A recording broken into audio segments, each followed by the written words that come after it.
भूतिया हवेली। एक गांव के कोने में सदियों पुरानी एक हवेली थी जिस पर खंडर बन चुकी थी। कहते हैं कि वहां जाने वाला कोई भी इंसान जिंदा वापस नहीं आता था। बुजुर्गों का कहना था कि उस हवेली में आत्माओं का बसेरा है।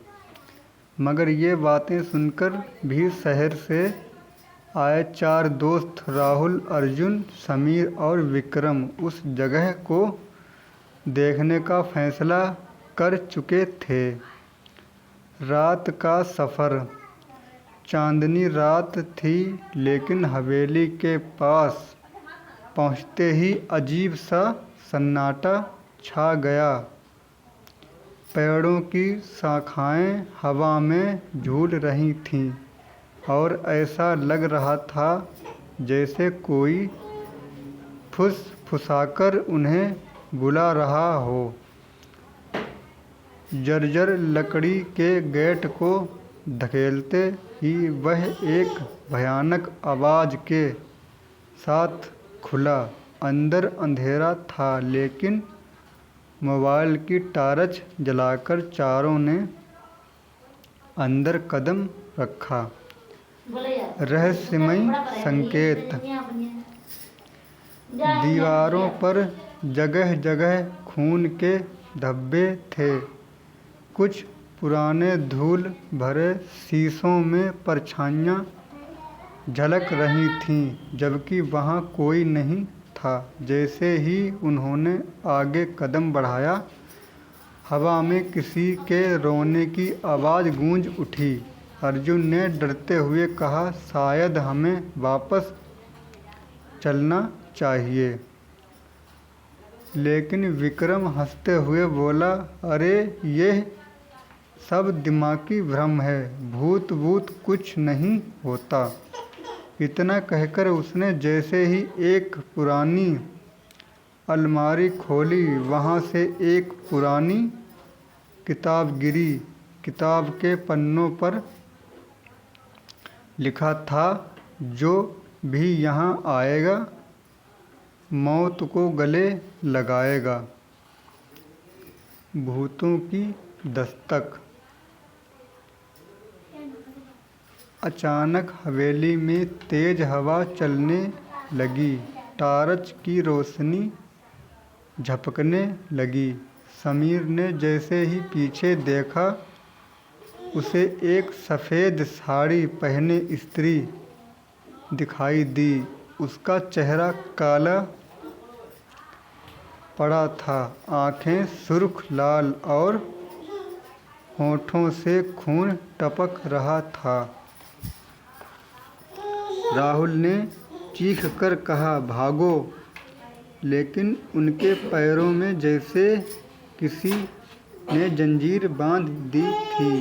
तभी एक भयानक हंसी गूंज उठी और वह स्त्री धीरे धीरे हवा में ऊपर उठने लगी। खंडर का रहस्य। तभी एक जोरदार झटका लगा और चारों दोस्त अलग अलग दिशाओं में गिर पड़े। विक्रम की नज़र सामने की दीवार पर गई जहाँ खून से लिखा था, हमारी आत्माएं इस हवेली में कैद हैं। जिसने भी इसे छोड़ने की कोशिश की वह मारा गया। अब तुम भी नहीं बचोगे। अब तक चारों दोस्तों को यकीन हो गया था कि यह जगह शापित थी। वे किसी तरह खुद को समेटक दरवाजे की तरफ भागे, लेकिन दरवाज़ा खुद ब खुद बंद हो गया। विक्रम ने जोर से धक्का मारा। तभी अचानक एक ठंडी हवा का झोंका आया और एक विकराल आकृति उनके सामने प्रकट हुई। तुम लोग यहाँ क्यों आए? उसकी भयंकर आवाज़ गूंजी। हमें छोड़ दो, हमसे गलती हो गई, अर्जुन ने रोते हुए कहा। आकृति ने भयंकर हंसते हंसते हुए कहा, अब कोई माफ़ी नहीं। अब तुम भी हमारी तरह इस हवेली का हिस्सा बनोगे। अतहीन चीखें। उस रात हवेली से 4 दर्दनाक चीखें गूंजी। फिर सब कुछ शांत हो गया। अगली सुबह जब गांव वालों ने वहां जाकर देखा तो चारों दोस्तों का कुछ नामो निशान नहीं था। बस हवेली की दीवारों पर ताज़ा खून के निशान थे और एक नया नाम जुड़ चुका था।